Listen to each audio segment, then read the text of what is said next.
Yo, yo, yo guys, check, kamusta mga idol? So ayan, good morning sa inyo mga lods. Mag-update tayo ngayong Monday morning mga lodi. So ayan, matindi mga news natin ngayon, promising mga lods, no? So ito, aga ng ating news, alas 10:30. Alas 10:30 mga idol, no? So kagigising ko lang, pero dahil malupit ang news natin, let's go mga lodi, no?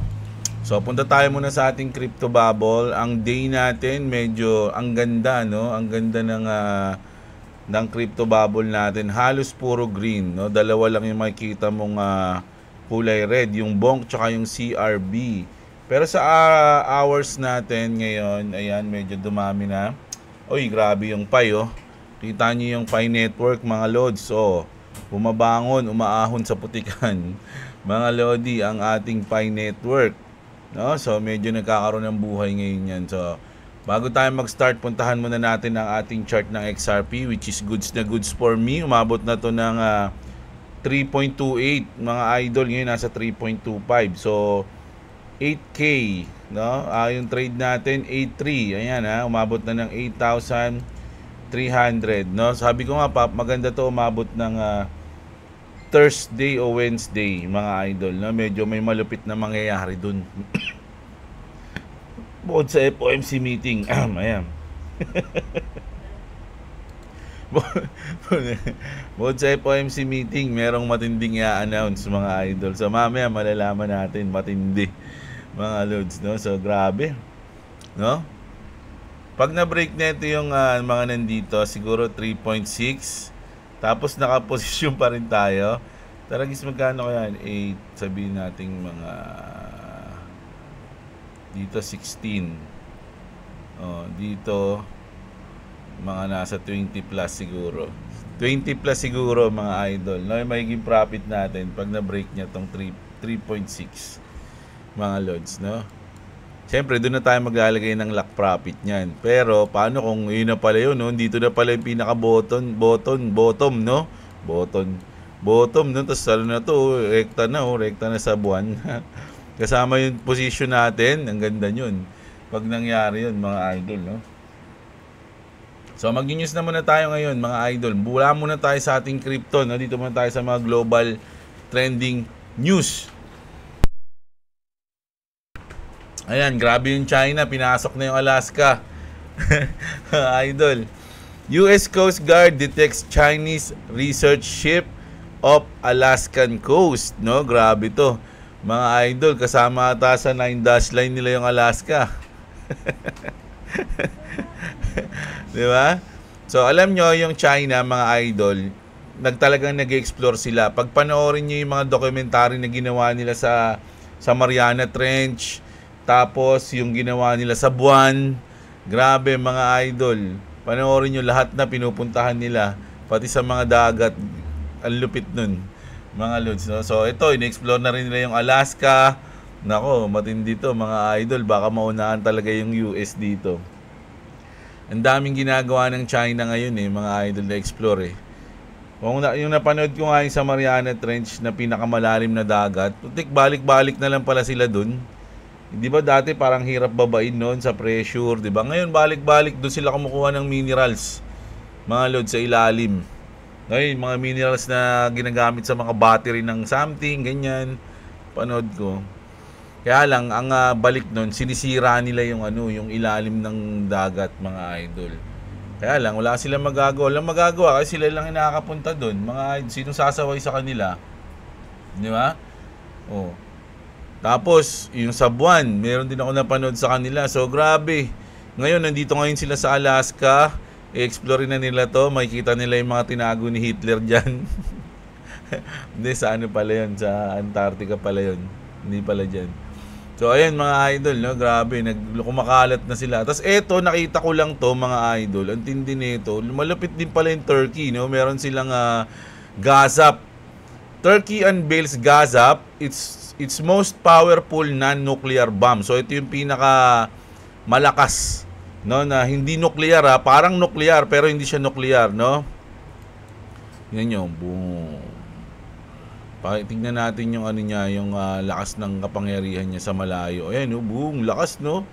Mga idol, no? Talagang parang pinakita ng Turkey na, oh, tandaan nyo, may ganito kami ha.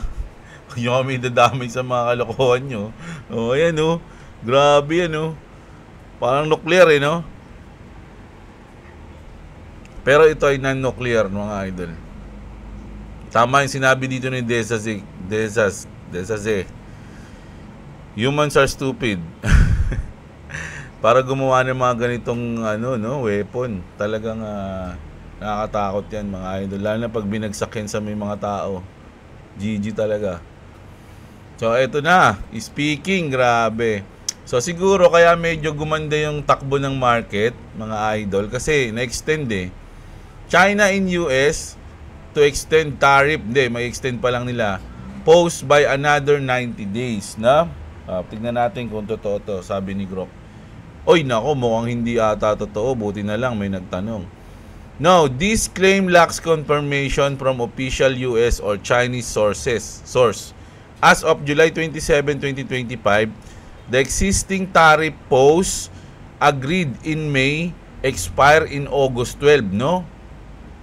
Unless extended, check. Yun na nga, mga idol, no? So, hindi to sure, no? So, at least nabe-verify natin dahil kay Grok.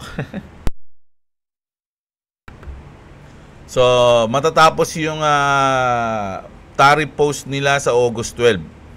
No, ito hindi to hindi, kumbaga lang to, rumor na baka i-extend, pero hindi pa yan sure, mga lodi. Speaking of mga tariff ni Trump, mga idol, si Trump nagpunta sa European Union at nagtagumpay na naman si Daddy. Sabi dito, President Trump just announced his reach a trade deal with the European Union. This is a huge deal. European goods coming into the US will have a 15% tariff. So, kung sa Pilipinas 19%, sa European Union, mga idol, is 15%, no? And the EU will, isipin nyo parang sa Pilipinas din. US magpapataw ng 15%, pero kayo hindi kayo pwedeng magpataw. So 0% lang ang sa US, no?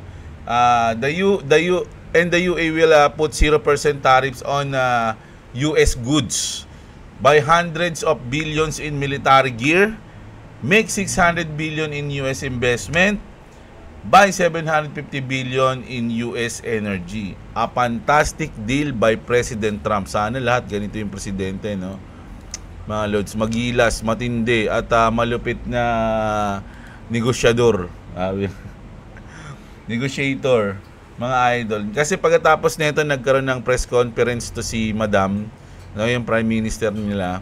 Sinabi na ang galing daw talaga makipag-negotiate, no. Isa siyang malupit na tawag doon, top negotiator, sabi nito kay Trump, mga lods, no. So ang galing ni Trump, mga idol. So tagumpay na naman yun sa US, mga lods. At ito matindi to.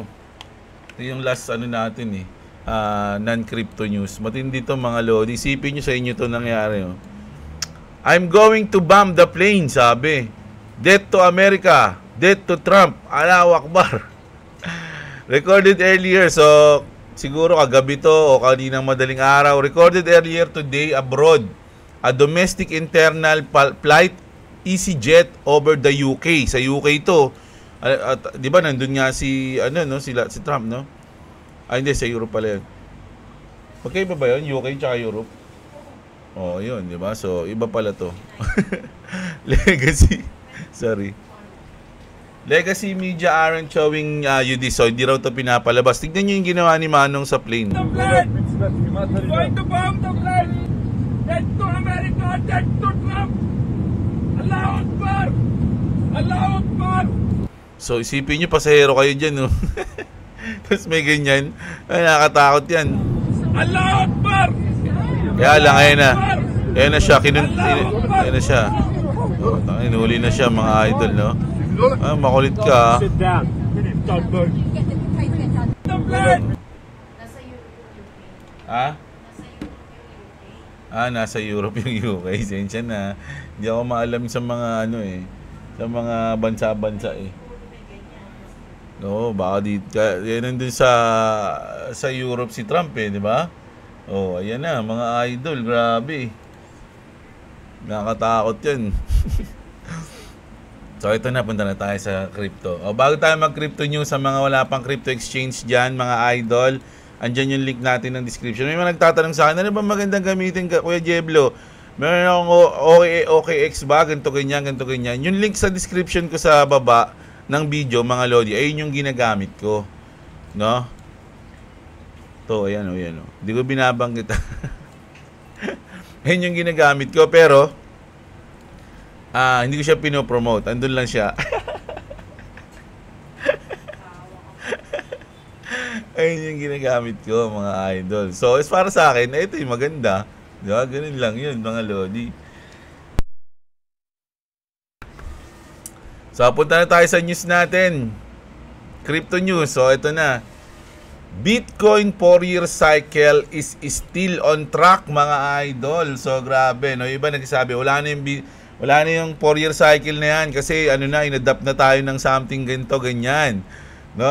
Wala na yung 4-year cycle, hindi na masusunod dahil nagbago na. Iba na ngayon, no? Ganun yung sinasabi nila. Pero kung titignan mo yung chart, iso-zoom out mo, 4-year cycle is still on track pa din, mga idol, no? So nandito tayo ngayon sa 118. So ang expected ng maraming mga veterans move is mga nasa 200 plus, no? Yung pwedeng maging. Pero kung susundin natin yung 2017, hindi lang 200 to, mga idol, no? Baka umabot pa ng 600 to o 500.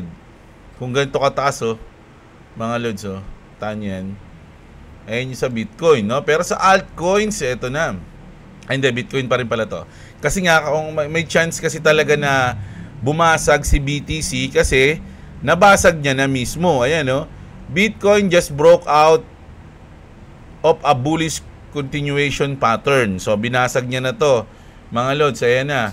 So, ang chance niyan is umangat na siya ng umangat, no? Kasi nabasag niya na yan, mga lods, Pero, nandun pa rin tayo sa pag ang pinaka, ang dulo niya, ang all-time high niya is nasa 100, ano ba? Kalimutan ko. Dali lang, punta natin. 123. Oh. Diba? Ito yun, no? Kaya lang, iba kasi yung sa akin,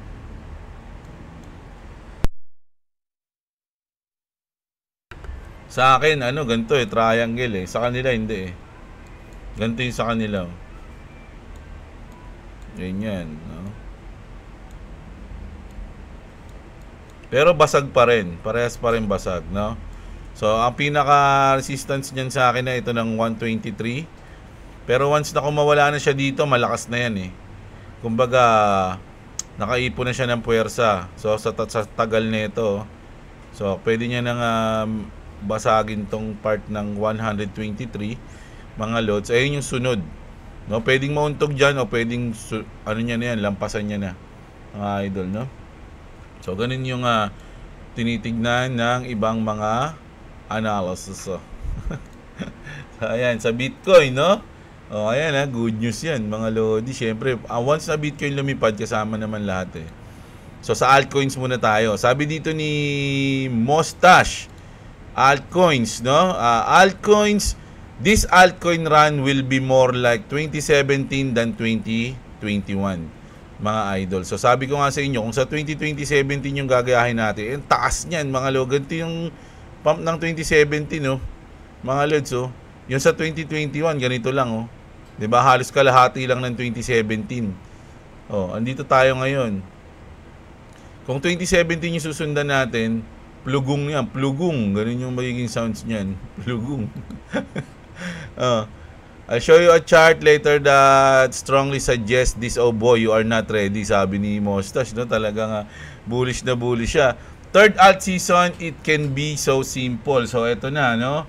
Nandito na tayo sa crypto, market cap ng mga altcoins, mga lods, no? So, ayan, boom.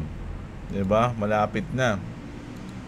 Sabi nga dito, Total 2 has reclaimed a trend line that has existed for 8 years and is currently retesting it. There is no more bullish scenario than this in my opinion. Quarter 1, quarter 2, was nothing more than a huge fake out lang. Mga idol, watch your altcoins fly in these coming weeks and months. Kasi na-retain niya na to. No? Nakakyat na siya dyan. Mga lods, nasa guhit na yan. Simula, yan pang. Anong taon to? Yan, basta mga lods. Nabutas niya na. Packet na ba siya ulit, mga idol? No? So, ayun, grabe. Naku, napaka-bullish ng mga altcoins ngayon. Ready na ba yung mga bag nyo? Mga loads, ayun yung ating tanong dyan. As eto na. Eto naman, mga lodi, Bitcoin to, mga lods, no? Trillions of dollars in assets under management, and registered reps all over the country, financial advisors, can now put people in Bitcoin. We knew it was going to make it go up. We knew the Trump administration was basically friendly to crypto. This was such an inevitable move. That's why it's gone higher now. That's probably why it's going to continue to go higher, because Bank of America, for example, the biggest bank, has not yet made that decision, and they are bound to. Grabe, yung Bank of America, tandaan nyo, matagal ng partner ng Ripple yun, mga idol. So, pinapalabas na sa Fox News, mga idol, Fox Business TV. So, ibig sabihin, nasa mainstream na, mga lods. No? Talagang news na nila yan. Dito, pagkagising ko kasi, ito yung una ko nakita eh. Sabi ni Mr. Pulo, be ready. Sabi ko, what? Ano nangyari, mga lodi? Palipad na ba? Binabantaan na ba tayo ni Mr. Pool? Eto na. Uy, Jeblo, gumising ka na, sabi. Be ready na daw, mga idol. XRP is going crazy on Upbit again. Most traded coin with 310.8 million volume. XRP 2.0 is just getting started. So sa Upbit, mga lodi, sa Korea to, mga lods, no, talagang number 1 sa kanila yung XRP. Kita nyo naman, sila yung pinaka-paborito dyan, mga lods, no? Halos wala nga yung Bitcoin, number 8 eh. Diba? So sa kanila yung Blast, di ko alam kung ano yung Blast. Ethereum, Pudgy Penguin, ayan, diba? Pero number 1 yung XRP. Tapos, ito yung sinasabi natin. White House to unveil national crypto stockpile this Wednesday. So, ngayong Wednesday to, mga lodi, no? So, baka Webes sa atin to. XRP rumored to be on the list, no? Ito yung sinasabi nila, mga lods, na kasama, no? White House to unveil national crypto stockpile this Wednesday. XRP rumored on the list. Ano yung mga kasama niya? Bitcoin, Ethereum, tsaka Solana ata, mga lodi. A recent post crypto influencer site has sparked intense speculation across the digital asset space. According to Saip, the White House is set to unveil a national crypto stockpile report this Wednesday. And XRP is rumored to be featured alongside Bitcoin and Ethereum. Wala tayong Solana. If confirmed, this could mark a defining moment in XRP evolution from a widely traded asset to a strategic US digital reserve. No? So, ito din yan, yung mga lodi. No? So, ganun nga, mga idol, no? Grabe. Sa Wednesday, pag yan in-announce, malupit yan. Sabi pa dito, XRP bullish cross playing out again. $9 o $24 next, sabi dito. Masyado na silang bullish, ha.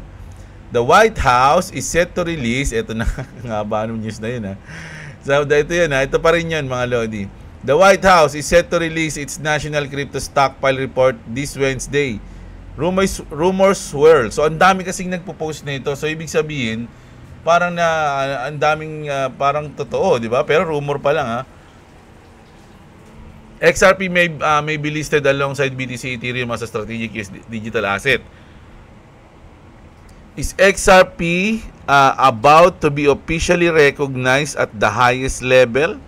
So wag kayo alam nyo, ganito yan eh. Dahil hina-hype to masyado sa Wednesday, paano kung hindi binanggit si XRP? Di hahanap na naman sila ng reason para ma-hype ulit si XRP. Di ba? So sa akin, mga lodi, wag niyo hindi na kailangan ng hype ni XRP, mga lods. Kung alam niyo si XRP, kung alam niyo yung goal niya, kung alam niyo yung pwede mangyari sa kanya, hindi niyo na kailangan yan. Mangyayari yan, mga idol. Nakatakda na sa tadhana yan. No, kung hindi man siya kasali dyan, walang problema. Kung kasali man siya dyan, okay lang din, mga idol. No, ganoon ako sa kanya mga lods no. Kahit na may mga balita na kung ano-ano, alam ko na kung saan papunta yan mga lods, no? Siya yung papalit. Kaya malaki ng tiwala ako dyan. Pero syempre kayo, research nyo, mali yung research ko, di ba? So ito, expert gives XRP 4 to 8 weeks to print a parabolic price rally. Institutional flows are strengthening the case, no mga idol. So andyan na, puro bullish news talaga sa kanya. O ito na nga yung nabasa natin kanina, no? Isa-isa pa to, yung mga nagbibigay ng mga price prediction, medyo ako negative ako dito mga lods, no? Kasi nga kung papalitan talaga ng Ripple lang sweep mga idol, wala na to, yung mga prediction nyo, wala yan, iwan yan. Iwan sa kanal mga lods, no? Pero kung ako kasi ano lang chill lang mga lods, no? Ano lang, relax lang. Hintayin natin siyang gumalaw ng sarili niya, mga idol, no? Kasi kung medyo papangunahan natin, tapos mag-expect tayo, paano kung hindi mangyari yun sa oras na yun, sa araw na yun, sa ganitong panahon na yun, hindi nangyari? Di madi-disappoint ka na, baka mag-give up ka na sa kanya, di ba? Ganun. Ako kasi, for long term talaga ang plano ko kay XRP, mga idol. Medyo, malaki yung ano ko sa kanya, ini-expect ko sa kanya. Ganun. Siguro, sa mga nagpo-post na to, ako yung pinaka-bullish. Mas bullish ako sa kanila. Kaya lang, hindi ako nagsasabi ng mga prediction, ng mga something na ganito, na ganyan. No? Pero isa si XRP sa talagang inaasahan natin na maglilipad ngayong cycle, mga Lodi. No? The XRP cooling period is done. Sabi dito ni Vin Diesel. Wave 3 targets are igniting. $13 to $18 to $36. So ito na naman sila, di ba? But the final destination is $117. Ayun sinabi. This is how parabolic waves work. June and July lit the fuse. August brings the explosion. Haters will chase, believers will lead. Not a financial advice. So ayan mga lord. Tandaan nyo yung mga ganitong prediction o mga sinasabi ng mga content creator, talagang hindi yan financial advice. Maski ako, lahat ng mga sinasabi ko, not financial advice kasi hindi naman tayo financial advisor. No? Huwag kayong bumasa sa akin para bumili, mag-hold o magbenta ng mga coins o kahit anumang coins, mga lodi. Sabi nga natin, isa lang tayong tambay na nagtitrip mag-content ng crypto at balita sa crypto. No?